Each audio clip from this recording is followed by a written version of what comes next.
kaze.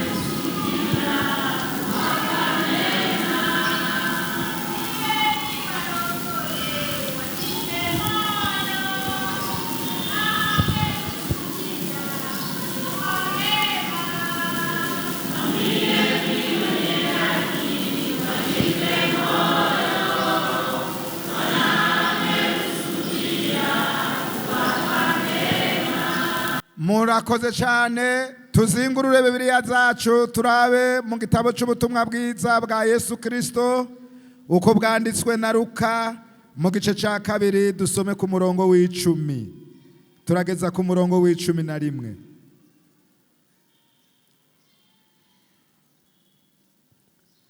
Mu butumwa bwiza bwa Yesu Kristo uko bwanditswe na Luka mu gice cya 2 dusome ku murongo w'10 n'umurongo w'11. Umumarayika arababwira ati, ntaco mutinya, umve ndababwira ubutumwa bwiza bw'akanyamuneza kenshi kazoba ku bwoko bwanyu bwose. Uyu munsi umukiza bavukiye mu gisagara ca Dawidi, niwe Kristo umwami. Ku murongo w'12, iki nico kimenyamenya, murasanga umwana w'uruyoya azingiwe ku impuzu y'uruyoya, aryamitswe mu bwato bw'inka. Uwo mwanya hamwe n'uwo mumarayika haboneka ingabo nyinshi zo mw'ijuru zishima Imana ziti, icubahiro nikibe ku Mana hasumba ijuru, no mw'isi amahoro abe mu binezerererwa, Imana yacu nishimwe. Twese tuvuge tuti amen.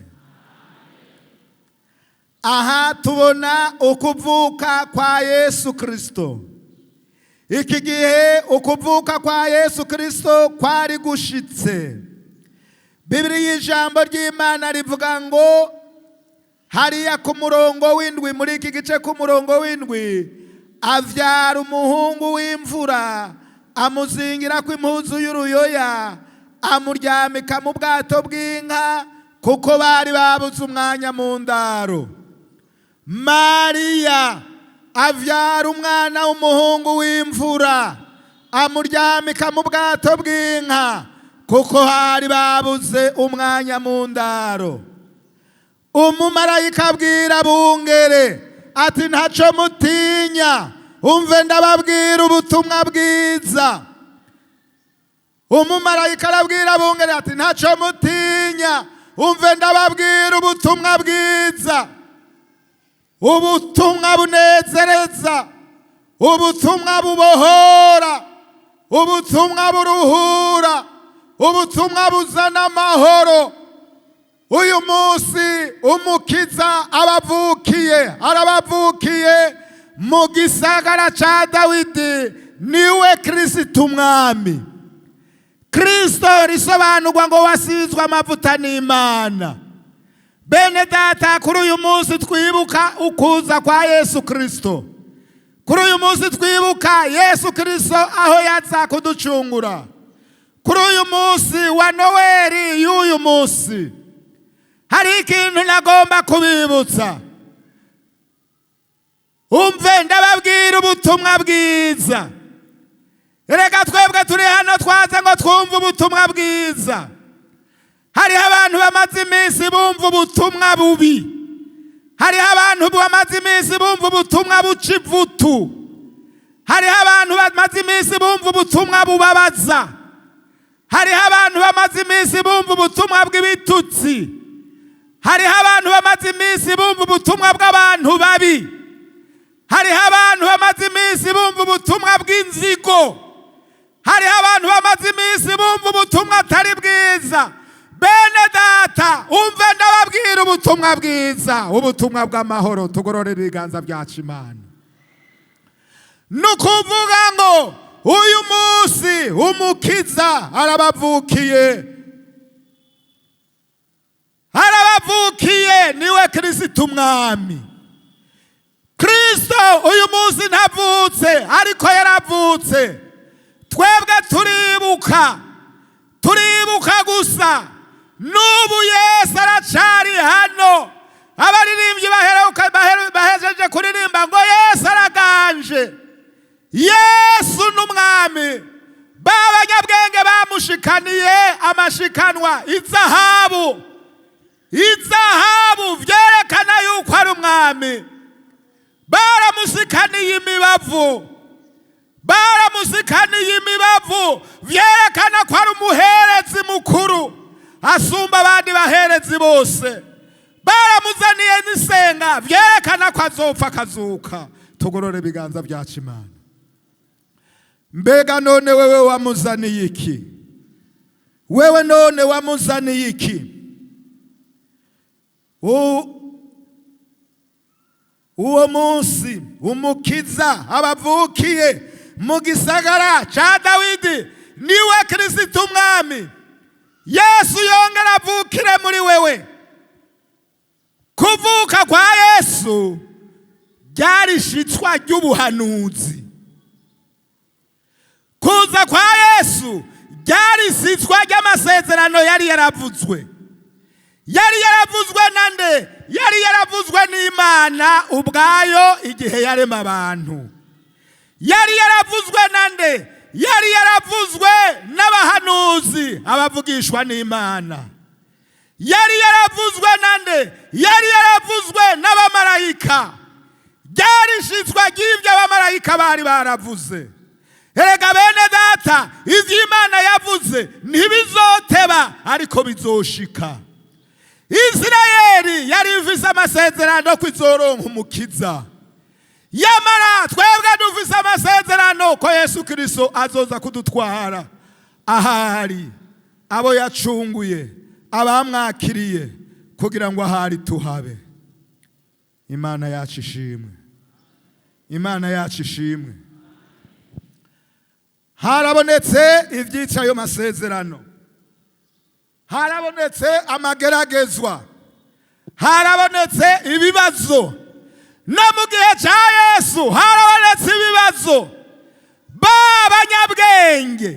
B'abanyabwenge b'inyenyeri bahejeje gushikana amashikanwa, bahejeje kumusenga, bahejeje kumupfukamira, harabonetse ibibazo. N'ubu bene data, hari abantu bavuga inkuru mbi. Aho ngaho muri mwebwe hari abantu bavuga inkuru mbi. Hari umuntu mwicaranye ugahura avuga inkuru mbi. Hari umuntu mwicaranye ugahura yuzuye ibihuha. Hari umuntu mwicaranye ugahura avuga inkuru mbi. Inkuru yarahuye hariya hirya. Ariko twebwe ijambo ry'Imana rivuga ngo ndababwira ubutumwa bwiza, inkuru nziza. Tugorore ibiganza byacu Imana. Uyu munsi umukiza bavukiye mu gisagara ca Dawidi. Ivyo bitashika, hari abantu bavuga inkuru mbi. Abantu bavuga inkuru mbi. Abantu bavuga inkuru mbi zibabaza. Aba bari bameze gute? Dusome muri Matayo. Turabe hano muri Matayo. Muri Matayo turabe ijambo ry'Imana. Matayo turabe ijambo ry'Imana. Dusome Matayo mu gice ca 2 ku murongo wa 21. Matayo turabe hariya muri Matayo. Turabe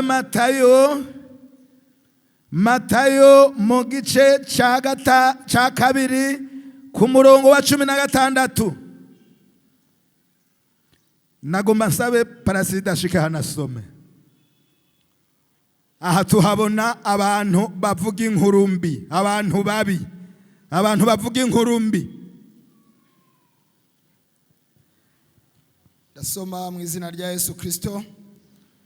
Maze Herode abonye ko yahenzwe n'abo banyabwenge, arajingitwa cyane, atuma kugeseza abana b'abahungu bose b'i Betelehemu no mu misozi yose ihakikije, abamaze imyaka 2 n'abatarayimara. abamaze imyaka 2 n'abatarayimara. Yagereranije igihe yasigurije babanyabwenge. yagereranije igihe yasigurije babanyabwenge. Niho ivyavuzwe na Yeremiya yavugishwa n'Imana vyashikiye. niho ivyavuzwe na Yeremiya byari byaravuzwe na Yeremiya byashikiye. Ngwinduru yumvikanirama. ngwinduru yumvikanirama. Amarira n'amaborogo menshi. amarira n'amaborogo menshi. Rakeri aririra abana biwe. Rakeri aririra abana biwe. yanka kwirurwa kuko batakiriho. yanka kwirurwa kuko batakiriho. abantu bababaye, abantu bari bafise inkuru mbi, abantu bari bafise inzigo, abantu bari bafise igono ni Herode. Herode ni umugani wa Satani. Herode yari afitiye inzigo Yesu. Herode yari afitiye ishari Yesu. Herode yari afitiye urwanko Yesu. Babanyabwenge bamaze kuza yarababajije ati yemwe abanyabwenge, none mwamubonye ngo nanje nje kumusengerera? Baramubarira bati twabonye inyenyeri yiwe. Arababarira ati genda murabaza mushirutse umwete, nimwamubona nje nza kumusengerera. Ariko ngo bamaze kumubona baramusenga, baca mu yindi nzira basubira iwabo.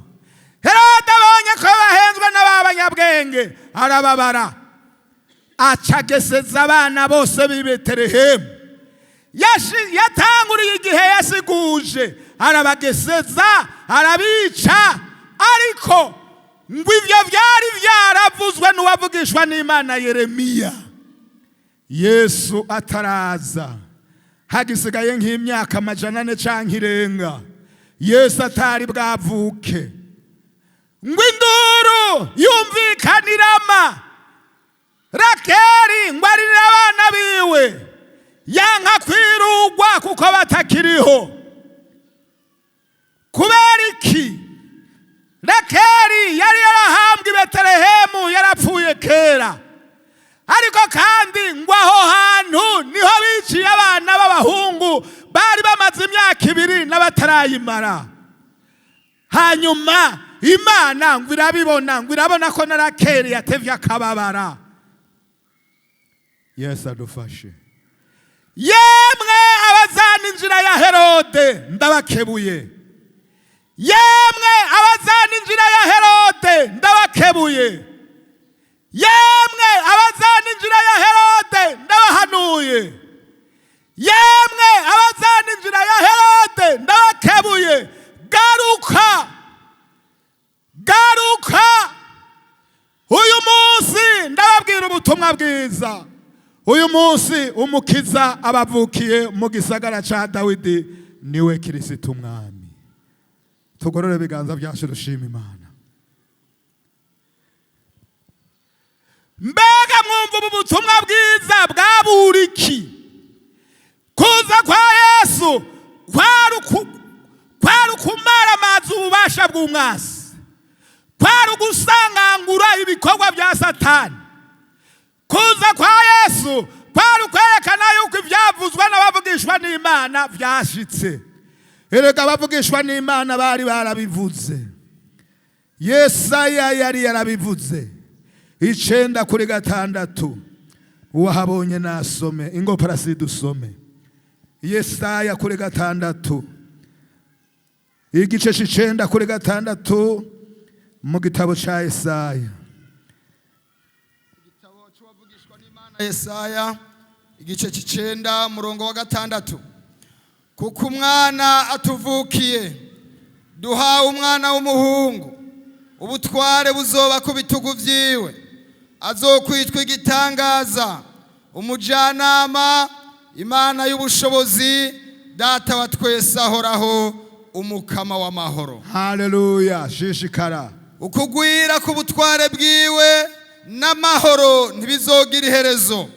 Ku ngoma ya Dawidi no ku bwami bwiwe, bibukomeze bibushigikize guca imanza zibereye n'ukugororoka uhereye none ugashitsa ibihe byose. umwete w'uhoraho nyene ingabo uzoshitsa ivyo. Amen. Amen. Umwete w'uhoraho nyene ingabo uzoshitsa ivyo. Yesaya yari yabivugishijwe ngo umwana aratuvukiye, duhawe umwana w'umuhungu, ubutware buzoba ku bitugu vyiwe, azoba igitangaza, umujanama, Imana y'ubushobozi. Matayo, dusome hariya muri Matayo 2:21. Matayo 2:21, turabe ingene umumarayika yamuvuzeko. Matayo, turabe hariya, turabe muri Matayo, hariya muri Matayo, turabe ijambo ry'Imana. Matayo, hariya muri Matayo, turabe ijambo ry'Imana. Matayo 1:21. Ingusome Matayo 1:21. Abariko muraraba, murabe Matayo 1:21. Azovyara umwana w'umuhungu, nawe uzumwite Yesu, kuko ari wazokiza abantu biwe ibyaha vyabo. Azovyara umwana w'umuhungu, nawe uzumwite Yesu, kuko ari wazokiza abantu biwe ibyaha vyabo. Ibi aya majambo yavuzwe nande? N'umumarayika. Azovyara umwana w'umuhungu, nawe uzumwite Yesu, kuko ari wazokiza abantu biwe ibyaha vyabo. Mbega waramaze gukira ibyaha? Canke uripfuza gukira ibyaha? N'ikibazo, waramaze gukira ibyaha canke uripfuza gukira ibyaha? Twebwe abakristo turi hano twarakijijwe. Twakijijwe iki? Twakijijwe ibyaha. Twitwa bakijijwe, twarakijijwe ibyaha. We utarakizwa ibyo byaha, bizanire Yesu. Yesu nico yaze gukora. Yaje ngo agukize ibyaha, yaje ngo agukize umutima, yaje ngo akubohore. Haleluya, haleluya, haleluya, haleluya, haleluya. Muri Luka 19:12, sinzi hariya Yoshua some, womenga yarasinziriye. Soma Luka 19:12. Aha turiko turavuga ico Yesu yaje gukora, icatumye avuka, icamuzanye hano muri iyi si. 19 ku murongo wa 10. Kandi umwana w'umuntu yazanywe no kurondera no gukiza icari cazimiye. Subira hariya wiyicarire. Kandi umwana w'umuntu Yesu Kristo yazanywe no kurondera,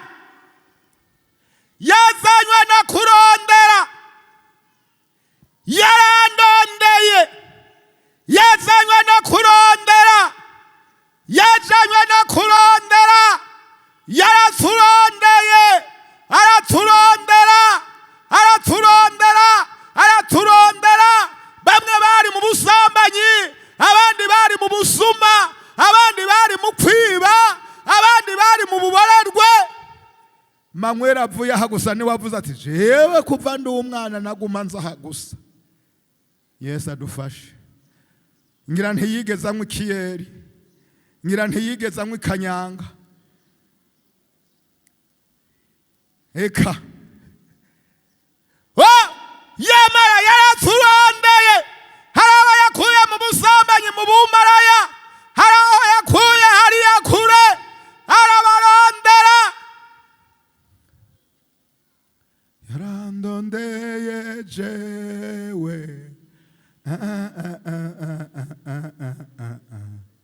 yarandondeye jewe.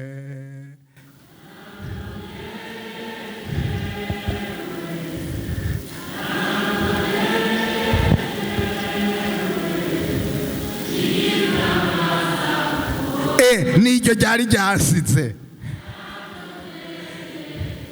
twongere twese niryo nari narondeye ndabura. Yarandondeye jewe, yarandondeye jewe, nigitangaza kubona Yesu.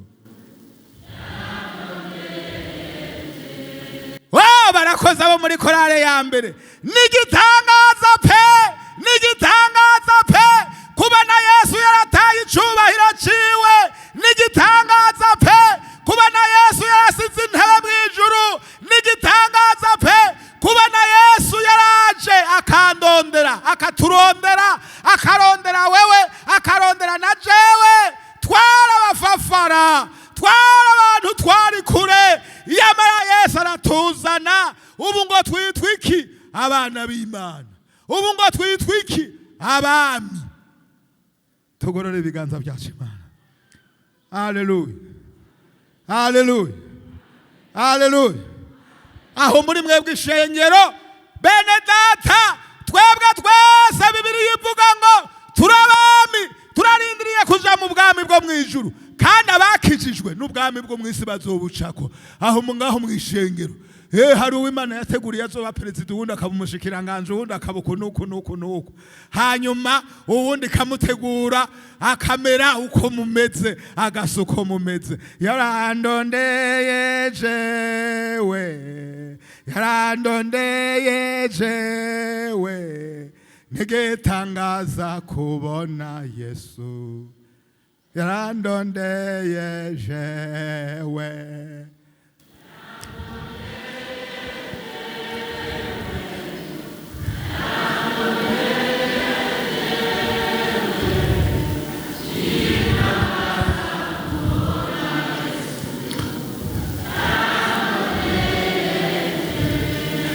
Yaraturondeye bene data bahana mu kinama, tugororere ibiganza byacu Imana. Haleluya. Hajya si Manweri wenyene, hariho n'abandi ngaho, hariho n'abandi ngaho, hariho n'abandi ngaho, hariho n'abandi bavuye kure. Hari abangurumogi, hari abasambana, hari abiba, hari abica, hari abari bameze nka Herode. Yamara Yesu yaraturondeye, hanyuma yaraturonse turi hano. Hanyuma rero kandi yaradukijije, yaradukijije. Haleluya, haleluya. Oh, yaradukijije ingwara. Wa mukenyezi ku munsi w'Imana ntiyashinze intaheti narakize, kandi yatubwiye yadushingiye intahe yo gukira gusa. Hamara ati rero nzosubira, urasubira wundi munsi. N'ubu hejo naravuze ati basha tihabuze ushinga intahe nagira ndamuhamagare. Umviriza rero, yaradukijije, yaradukijije ingwara. Bangahe Yesu yakijije ingwara? Haleluya. Bangahe Yesu yakirije abana babo ingwara? Yesu yaradukijije, Yesu arakiza, Yesu arabohora, Yesu aramugurura, Yesu yaradukijije. Oh, mwebwe muri hano kuko mwakize. Erega batakize ubu bararyamye, bari mu rupfu. Yamara twebwe turi hano kuko twakize, twitwa bakizwa. Turakomeye pe, turakomeye pe, turakomeye pe. Aho uri hose ukavuga uti ndi umukizwa, ndakijijwe. Amen, amen, amen, amen, amen. Manweri ahora ambarira ati ni mukazi ndababwira ati ndakijijwe. Hari n'uwundi aherutse kumbarira arashingira intahe ati mukazi nkoramwo, ati umuntu dukorana yambwiye ngo twibe, nca ndamubwira ati siniba, jewe ndagize gute? Ndakijijwe. Tiwiba ni wibe wenyene. Yesu adufashe, Yesu adufashe, Yesu adufashe, Yesu adufashe. Tindakijijwe. Twari dufise umupastori yitwa Barutolomayo akora muri Metarusa mu gihe cyahera. Hanyuma ampamagara ngo duhanure umuntu yakorayo, hama bamubarira ngo yibe, acaranka. Hama rero Barutolomayo acarambarira ati rero ngo tumubarire tuti wewe kukijijwe, uzubarire bajya bagenzi bawe bakubwira ngo bibe, ubabwira uti jewe siniba. Kubera iki? Narakijijwe.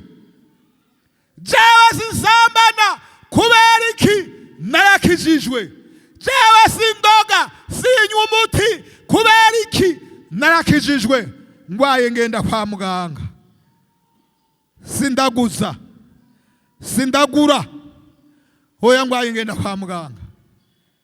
Yesu ashimwe, Yesu ashimwe.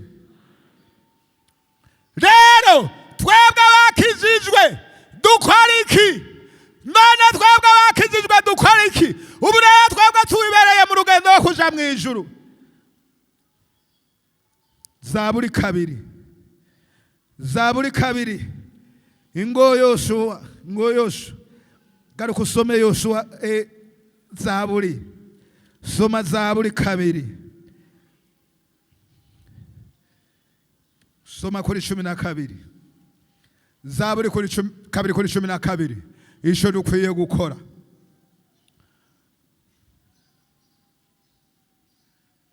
Mwese nimurabe muri Zaburi kabiri kuri 12.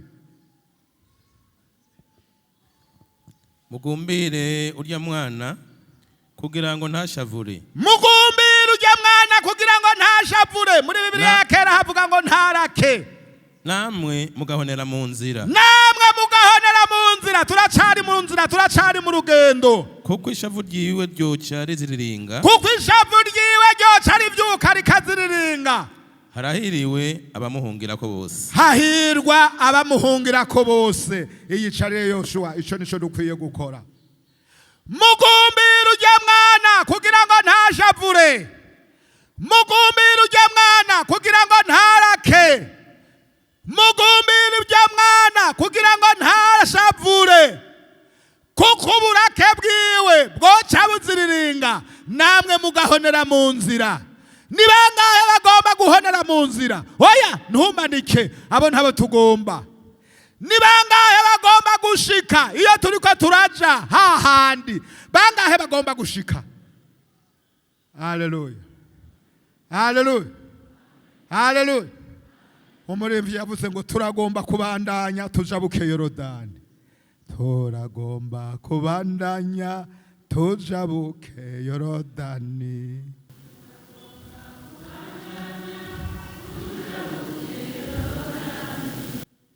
Turagomba kubandanya turengane Herode.